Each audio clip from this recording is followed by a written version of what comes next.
Thank you for staying. In our first story, 3 of the security guards kidnapped in Y in 2022 are still yet to be found, according to Interior Minister Ambrose Derry, who has been providing an update on the killings. Now, last year, at least 8 security guards were kidnapped and murdered in Y in bizarre circumstances.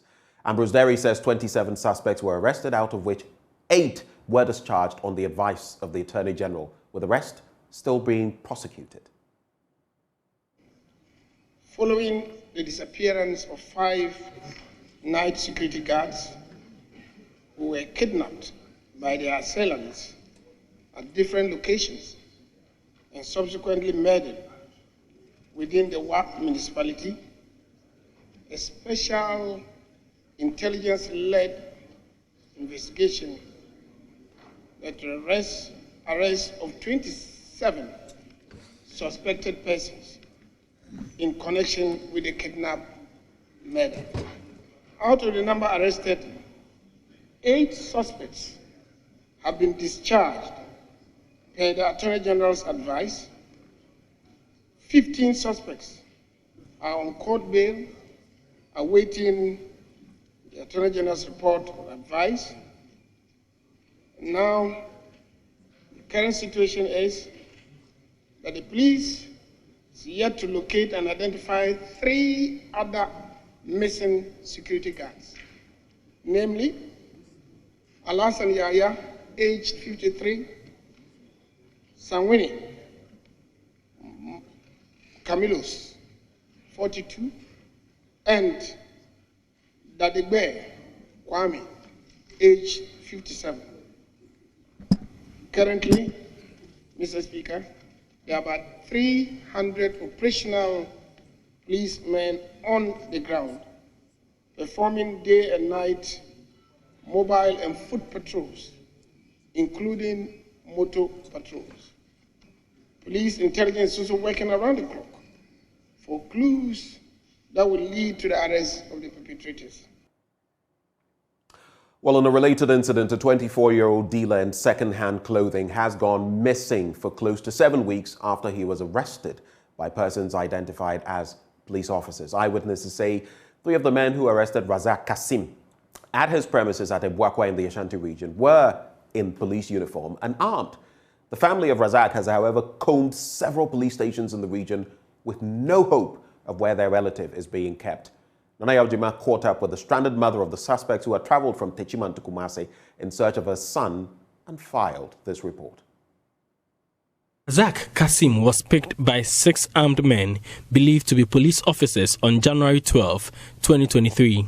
3 of them were in uniform. Eyewitnesses say the team arrived in 2 saloon cars and a pickup truck.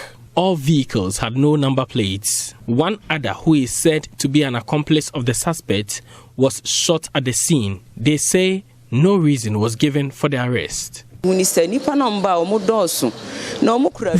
the policemen were armed. 3 were in uniforms.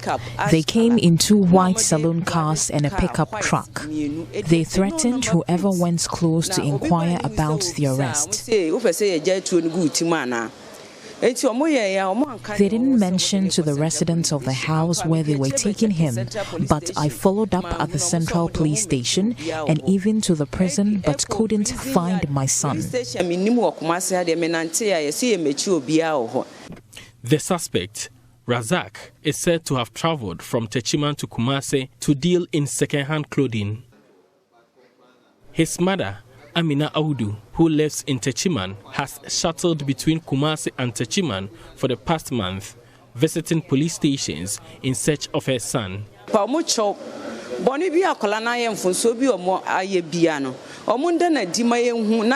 I am pleading with them. If he has gone contrary to the law, they should produce him so we can talk about it. I can't live.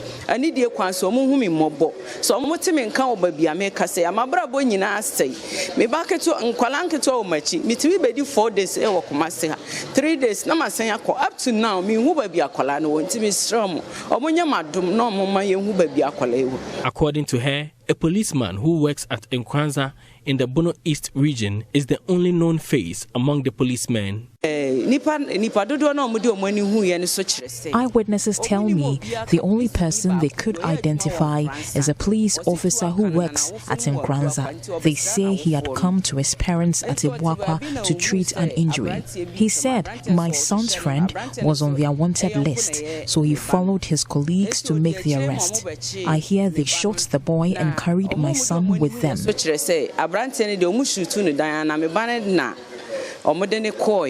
Live news checks in the Central Police Station in Kumasi revealed no such suspect has been taken in.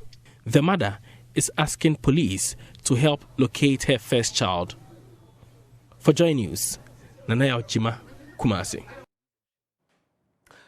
Now, the State MA Basic School in Kumasi is in a state of near collapse as students are exposed to the risk of weak structures. School authorities are worried about government's failure to rehabilitate the school building.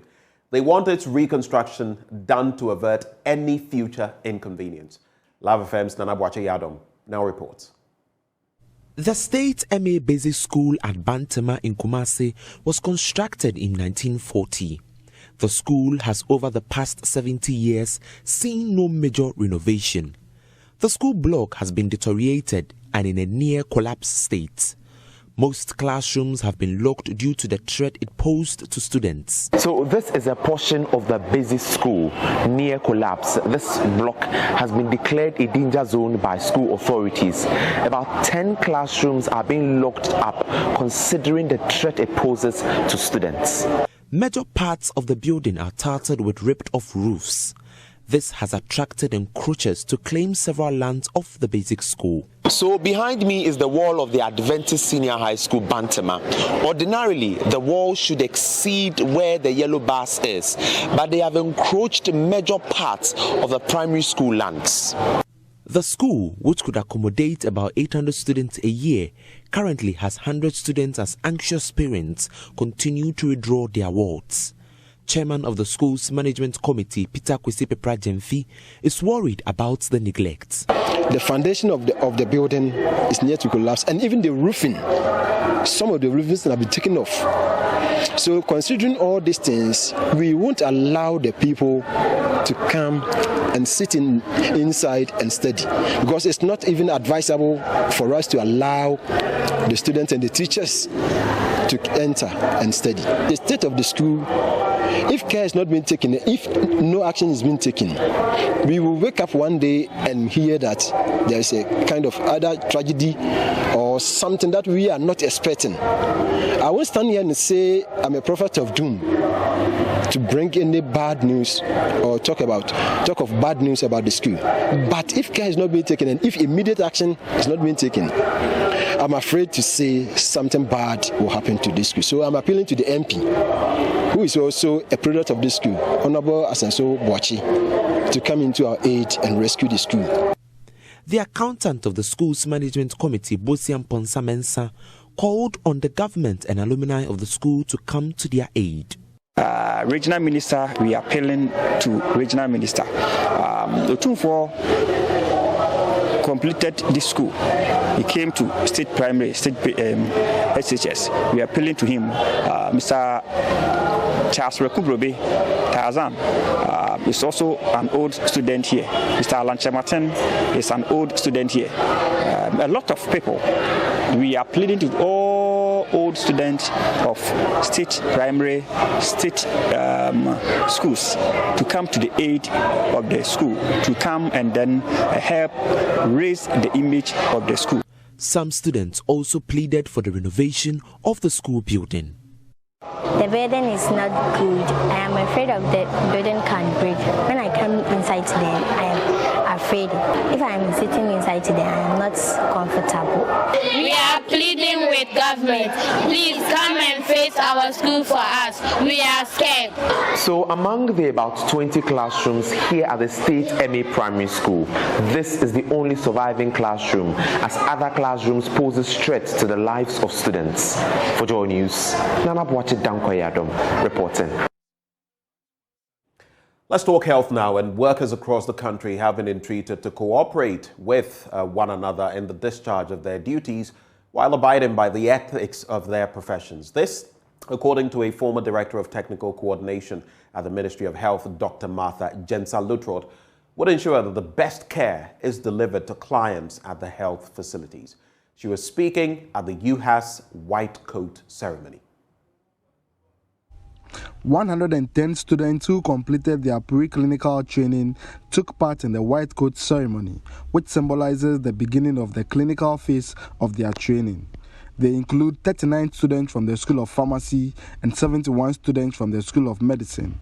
A former director of technical coordination at the Ministry of Health, Dr. Martha Jensa-Lutrod, implored the students to inculcate the habit of teamwork in the delivery of their services. Honesty and trustworthiness is very key for you as a person. Joint white ceremonies are useful in team building. Pharmacology classes and other common shared courses are bridges to building the team. I believe that UHAS is uniquely placed to change the narratives of the health professional teams in this country. There is something we called in my time kusum. Kusum simply means that the doctor is not willing to listen to anybody, and everybody knows that the treatment he's offering is not the best. And so sometimes the other health professionals come together and you kusum, just for the sake of the patient. It just simply means that the teams are not working. Because if the teams are working, you share ideas, you share your thoughts, you engage, and I believe that the patient is the beneficiary. The Vice Chancellor of the University of Health and Allied Sciences, Professor Lydia Aziato, advised the students to specialize as they progress in the profession. You have to fall in love with one, please. Don't fall in love too early, if not, your anatomy will change to pathology, So there are areas, so you have to take your time, and the God factor should come in, pray about it, and ask yourself, which one? It's not about how much the particular discipline or specialization make, but what are you interested in? What is your heart beating for? So that you can do that one as your specialized area. And when you do that, you can deliver care better, and you can achieve better results or impact better. Now, over the years, because I've been working in the clinical area also, you see some doctors who write and you cannot read. You write and cannot read. Please, as you start your clinical journey, make sure your reading is eligible for legal mistakes and all that. The White Coat ceremony is a rite of passage, a ceremonious gate medical graduates pass through to start their path to becoming doctors. The students will do a 1-year clinical service before being inducted as full doctors of medicine and pharmacy. Fred Kwame Asari, Joy News, Sokode.